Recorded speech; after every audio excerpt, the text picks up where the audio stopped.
Hello friends, super magic રસોઈમાં મિત્રો હું આપનું સ્વાગત કરું છું। આજે હું શિયાળાનું સ્પેશિયલ વસાણું, આપણે ગુજરાતી વસાણું જે કાચું કાટલું કે કાચો ગુંદ કહી છે એ રેસીપી તમારી સાથે શેર કરું છું।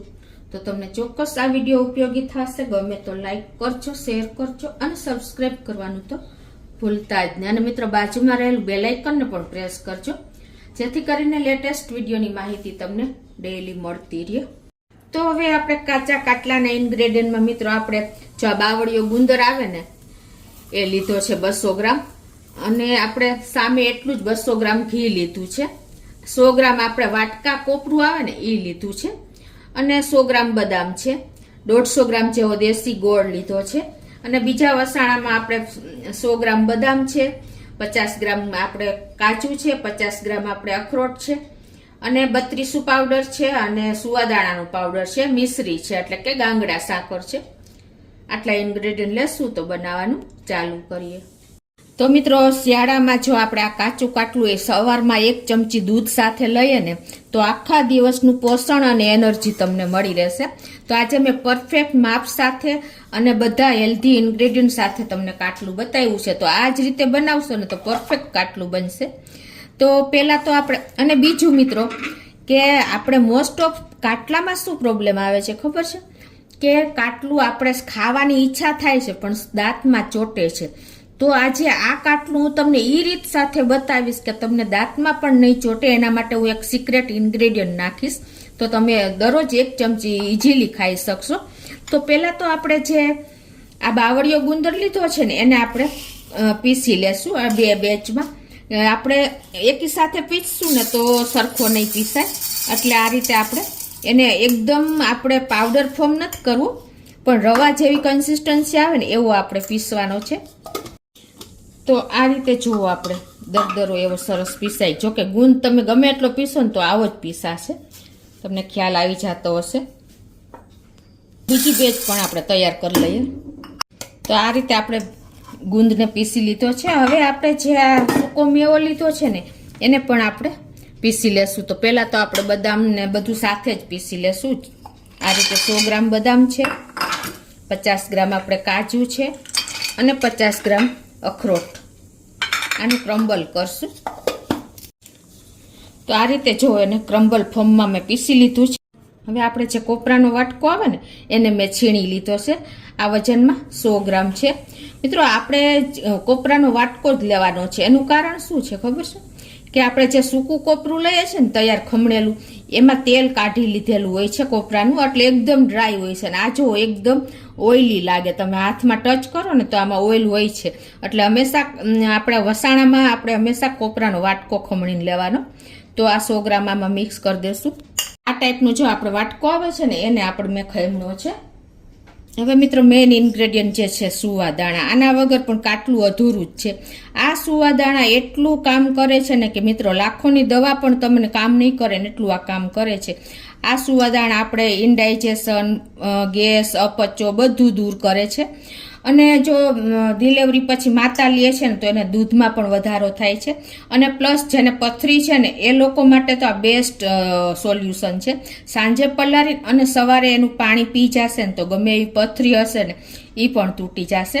એટલે આ સુવાદાણા એક અક્ષીર દવા જ ગણાય જે આપણે આમાં એડ કરવાની છે। તો પહેલાં તો આપણે ગેસ ઓન કરી અને એને આપણે શેકી લેવાના છે, એટલે એકદમ સરસ આપણે એનો ક્રમ્બલ થઈ જાય। તો આ રીતે સ્લો ફ્લેમ ઉપર આપણે એને અધકચ્ચા જેવા શેકી લેશું। તો આ સુવાદાણા પણ આપણા રોસ્ટ થઈ ગયા છે। તો એને આપણે મિક્સર જારમાં નાખીને અને ઠંડા થવા દેશું। સુવાદાણા ઠંડા થાય છે ને ત્યાં મિત્રો આપણે આમાં આપણે દાંતમાં કાટલું ન ચોટે ને એના માટે સ્પેશિયલ આ એક આપણે સિક્રેટ ઇન્ગ્રેડિયન્ટ છે જે છે મિશ્રી, એટલે કે આવી ગાંગડા સાકર આવે છે ને એ લેવાની છે। અને આ અત્યારે આપણે મેં એનું આવી રીતે ક્રમ્બલ કરી લીધું છે। જો આવી રીતે પછી આને આપણે મિક્સર જારમાં દળી લેશું। આ 2 ચમચી લેવાની છે, તો આપણે મિક્સર જારમાં નાખીને એનો પાવડર કરી લઈએ। તો આનાથી તમને બિલકુલ દાંતમાં કાટલું ચોટશે નહીં। અને આપણા સુવાદાણા પણ ઠંડા થઈ ગયા છે, તો એને પણ આપણે પાવડર બનાવી લઈએ। અને મિત્રો અત્યારની જનરેશનને આ ખ્યાલ જ નથી આ સૂવાની, એક જીરું જેવા જ લાગે છે. તો આ એકદમ તમને કફ પણ તમારો નહીં થવા દે, શરદી પણ નહીં થવા દે. હવે લાસ્ટમાં આપણે આ 32 પાવડર એટલે કે કાટલું પાવડર મેં લીધો છે. હવે આ 4 ચમચી મેં કાટલું પાવડર લીધો. જો તમારી પાસે કાટલું પાવડર અવેલેબલ ન હોય ને તો તમે 1 ચમચી ગંઠોડા પાવડર અને 2 ચમચી તમે સ્વીટનો પાવડર નાખી દેશો, પણ કાટલું હશે તો વધારે બેસ્ટ રહેશે. આ બધું હવે આપણે મિક્સ કરી લેશું. હવે મેઇન ઇન્ગ્રેડિયન્ટ છે મિત્રો આપણે ઘી છે, 200 ગ્રામ લીધું છે. તો અત્યારે સેજ આપણે એને ગરમ કરી લેશું. વિન્ટર શિયાળો હોય છે એટલે થોડુંક થીજી જાય છે. અને એમાં આપણે જે આ 150 ગ્રામ ગોળ નાખશું, કેમ કે દેશી ગોળ વધારે ગળ્યો હોય છે. અત્યારે આને સેજ આપણે મેલ્ટ કરી લેશું, એટલે આ રીતે કરશો ને સેજ ગરમ કરીને તો જલ્દી મેલ્ટ થઈ જશે. તો આને આપણે પાયો નથી લેવાનો, પણ ગોળ મિક્સ થાય ને એટલું જ આપણે ઘી ગરમ થાય ને થોડુંક એટલું જ કરવાનું છે. તો આ રીતે જો આપણે ગોળ ખાલી મેલ્ટ થઈ ગયો છે. હવે એને આપણે આ પાવડર બધો મિક્સ કર્યો છે ને એમાં નાખી દેશું.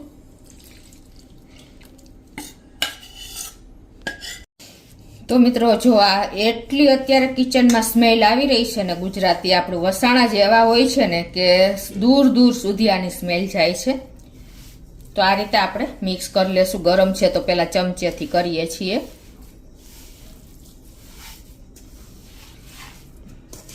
અને મિત્રો આને છે ને આપણે આટલું અત્યારે તમને થોડું ઘી વધારે લાગશે, પણ એક દિવસ થશે ને ત્યાં એકદમ શોષાઈ જશે. અને ઘી થોડુંક ચડિયાતું હશે ને તો જ આપણો ગુંદ સરસ અંદરથી અથાશે અને ખાવાની મજા આવશે.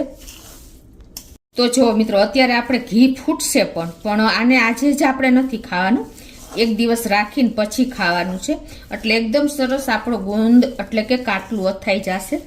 અને મિત્રો આ છે ને આને આપણે પીસ ના પડે, પણ આને તમે લાડુ વારવા હોય ને તો 1 ચમચી લઈને અને એવડે એક સાઈઝના તમે લાડુ પણ વારી શકો છો. અને હવે તમને ખાવાની રીત બતાવું કે સવારે નૈણા કોઠે તમે દરરોજ 1 ચમચી ખાઈને અને માથે ગરમ દૂધ પી લેશો ને તો એકદમ તમારે આખા દિવસની એનર્જી શિયાળામાં તમે ભરપૂર લઈ શકશો અને આખું વર્ષ તમે એનર્જેટિક રહેશો. એટલું આ કામ કરે છે. તો હવે એને આપણે એક ડબ્બામાં ભરી લેશું આ રીતે જ.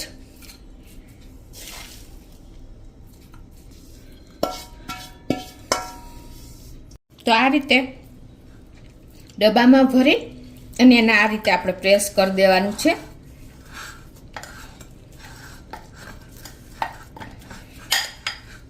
અને હવે આ ઉપરથી આપણે થોડાક આપણે બદામની કતરા અને ટોપરાનું ખમણ નાખી દેશું મિત્રો.